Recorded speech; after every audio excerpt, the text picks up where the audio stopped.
What up, dudes? Welcome back to another episode. Welcome back to the garage. So you thought the AE86 content would just stop?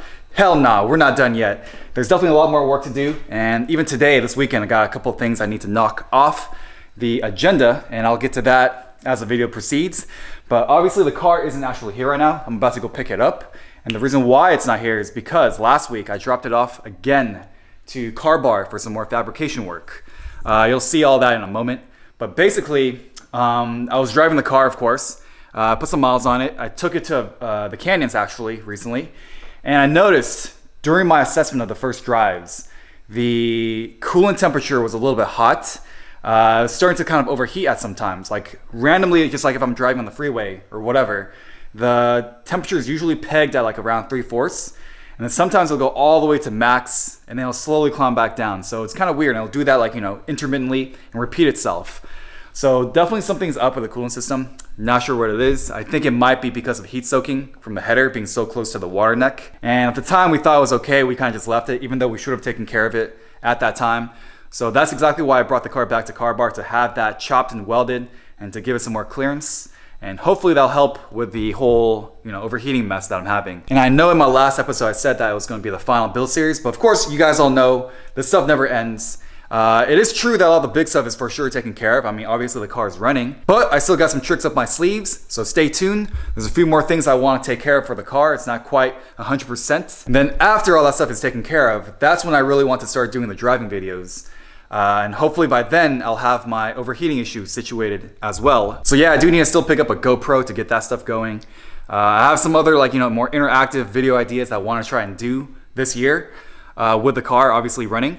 But it's kind of hard to do all that stuff solo with just one camera. So if any of you guys are from the Bay Area and you have filming experience, kind of interested in this stuff, hit me up, let's do something. If you guys have any other ideas or any other videos that you want to see, definitely let me know. And as you can kind of see from this garage, we kind of moved some cars around. The G-Wagon is now sitting inside, and I'm actually selling this thing. I'm going to put up that G-Wagon video maybe either before this one or after this one. It's already filmed and all that stuff, so I'll talk about exactly what this thing is and what my initial plans were for it. But unfortunately my vision for this G-Wagon was very grand, and I just don't have the time and resources right now to undertake that type of monumental project. So that's why I have to kind of let it go. Obviously this thing drives fine and runs as is perfectly. There's nothing really wrong with it. So this thing is actually on Bring a Trailer right now. Depending on when I upload this video, it might be the last day of that auction, but go check it out either way. So anyway, that's my update. I know my last video got a good amount of views, way more than usual. So thanks to everyone who watched. That was pretty crazy. I'm not sure why you got such a spike, but hopefully I can keep bringing this content out. It's pretty fun. So let me know again what you guys want to see. And until then, let's see. Well, I'm gonna go pick up the car. So I'll see you guys in a bit.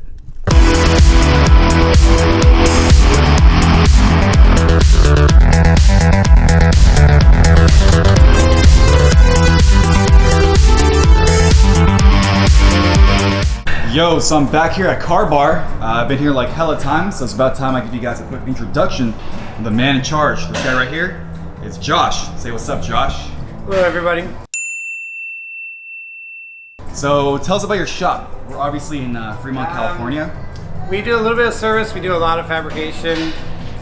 Typical drift stuff, lots of S chassis, S13s, right. S14s, LSs, SRs, the a little normal, bit of AE86s? Yep, just this one. Just this one? Just this one. Exception for that one, right? Cool. So why is my car back here again? Tell me. When I should be out driving it. Because the header is really close to all the cooling stuff, so we are moving stuff from 1/8 inch gaps to 1/2 inch gaps to help move stuff around. So this used to be a nipple that was steel coming out of aluminum, and threads came out with it, so I welded on a nipple at 5-degree difference, which gave us just a little bit more clearance down here.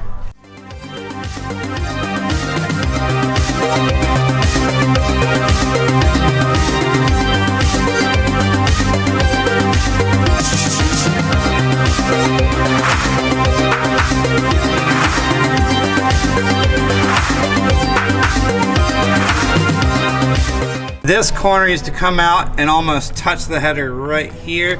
So it was almost touching, yeah. Yeah, it was less than 1/8 inch away. And so I cut that, trimmed that back. Chopped and welded. Chopped it, welded it, filled it, smoothed it. Oh, and my heat shield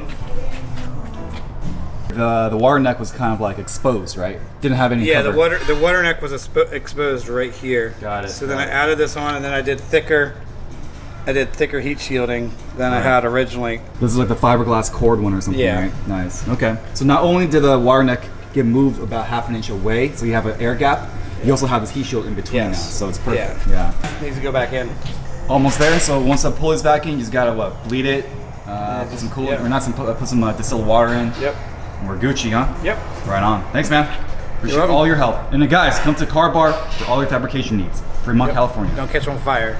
Don't catch on fire? Oh yeah, don't catch on fire. Yo, okay, I think I got a little bit sidetracked with the time. As you can see, it is nighttime, but I'm back and the car is back. So I guess let's get started, let's get to work. And more importantly, the Crocs are back. Yeah.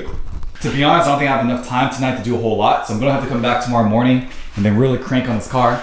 But I do want to try to get a head start by taking off my rain guards again, because I don't like this vinyl trim that borders the bottom edge. So I want to take that off, clean that whole thing up, clean up the sticker a little bit, and then give the whole thing a nice polish again. And to do that, I bought some stuff. Where the hell is it? Here it is. From good old Amazon, of course. I picked up a set of these polishing pads for your drill. And then the polish is some blue magic metal polish. So I'm gonna see how effective this thing is. And another thing that I want to do is take off and replace this rear bumper. This is a JDM Zenki rear bumper, and I just had it repainted. So you must be asking, why am I replacing it? Well, you'll just have to tune in and find out. But I will give you a quick clue, and that is in the word Zenki. And removing this bumper is a pretty simple affair. If you go back to like episode 2 or 3 or something like that, it's real easy on these cars. It's not too bad. You just have to pop open the hatch and then get to like, 2 bolts on each side, some more down here in the corner. But to help facilitate that process, I am gonna throw on some hatch struts finally to this carbon hatch, because having to hold it up and prop it up manually this whole time kind of sucks. And I have the struts over here. Here we go, I got a pair of Stabilis Liftomat shocks. And these are made in the USA. Part number is SG230008. I don't mind, but you better promise me I'll be back in time. Gotta get back in time.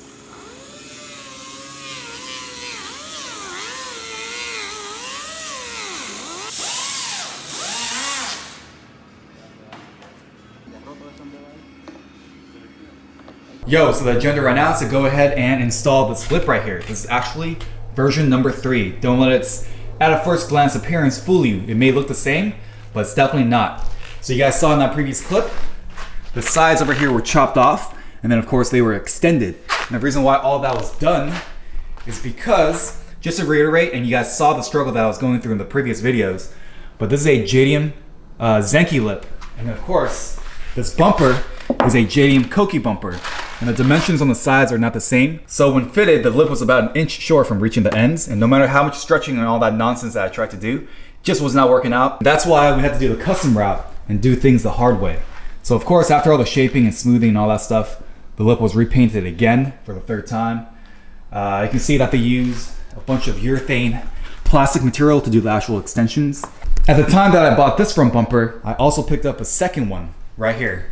So this was always a spare just sitting in my storage unit. So I actually took this bumper and the lip to the body shop and then gave them this thing as like basically a mock-up template.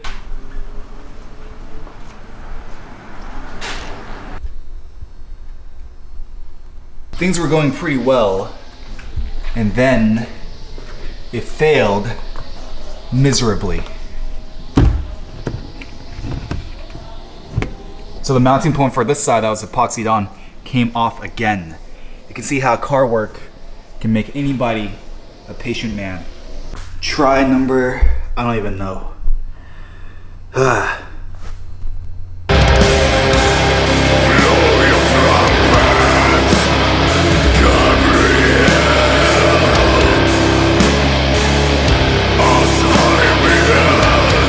So obviously last week, it's already another week, I finished epoxying this thing on from the backside. It's stuck on there pretty well. But just like before, I'm gonna add a couple more layers to wrap around the top side with fiberglass to reinforce it even further. So I have my doubts about this being very effective because there is a lot of tension on this corner when you install it. and it's already ripped off twice. So I don't know. I don't think it's gonna really work that well the third time. We'll see, knock on wood. I don't have any wood around here to knock on, so it's probably not gonna work. But if this fails again, I am ditching this piece of junk. I've already done everything I could to try and get this thing done. Obviously I had to repaint it like 2 times, 3 times, something like that. Had it extended. Got like 10 holes in my bumper now from trying to install this piece of junk. And you know what? I am gonna go with a different bumper if this thing fails. So we shall see. So while I'm walking you guys through the stuff that I want to accomplish, let me keep that flow going and show you what else I want to try and knock off the list. And that includes installing this thing here. This is a OBD2 Wi-Fi adapter. It's pretty cool. You just plug it into your OBD2 socket, and then on the other side you can use like an app for your phone or whatever, and then you can tap into that and see all your engine readings from there. But in order to plug this thing in, because I have a Link ECU, it's a standalone ECU, it doesn't... Hey, Blue, come back. Blue, come back. Blue, come here. Blue. Okay, cool. Our co-host is back. Go home. Go home, Blue. Sit. Yeah. What was I saying? So, I have a Link ECU. God damn it. Alright, so the co-host is fired. So, anyway, as I was saying, I have a Link ECU, and that thing does not have a native OBD2 socket. So I have to wire that thing in. And to do so, I picked up this thing. This is a pre-wired OBD2 socket with a Link proprietary CAN-F plug. Now on the other side of that plug is, no, not that. It's this thing. This is a CAN-F plug, which is this side, which mates to that, of course. And then this thing is a PCB plug that goes into the ECU itself, into the CAN 1 port. So it's basically plug and play. Just gotta get that done. Take the ECU back out of its box and do that. And while I'm in the ECU, I realized, because I'm having so much trouble with the Innovate Wideband Kit, the LC2, I realized, and I should have done this from the beginning, that Link sells its own digital wideband kit right here, and I picked this thing up. Overall, I think this is going to be a much more effective package because, again, this is all digital. You don't need to tap in and get a sensor for the ground or anything like that manually. You just basically plug this into your ECU and you're good. Just got done laying down some fiberglass. Guess I'll check back in the morning once it's all cured and then give this thing another shot.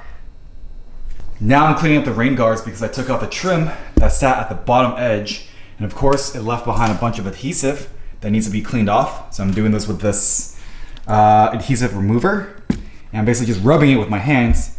Probably not a good idea to do with my bare hands, but whatever. And then the Trueno decal that was on there before was really old, so this is extremely hard to get off. This one's already done. I kind of cleaned up everything already, and you can see how I had to use this thing, an eraser wheel on a drill to get that Trueno decal off.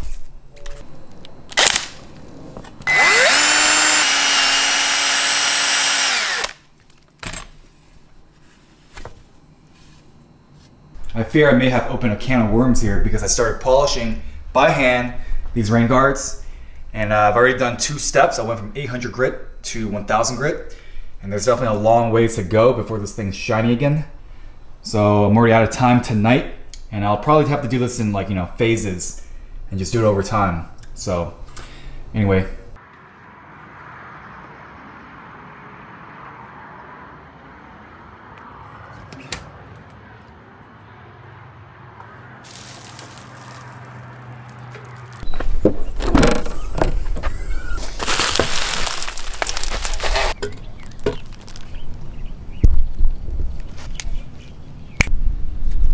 As part of the bumper change, I picked up this bash bar from Danny of Swing Biz, I guess Devil Run. It's all handcrafted in California, and it's numbered. This thing's definitely really cool. Hopefully it should brace up the back, and it comes with this convenient jacking point in the back. And of course it has tabs for your bumper here.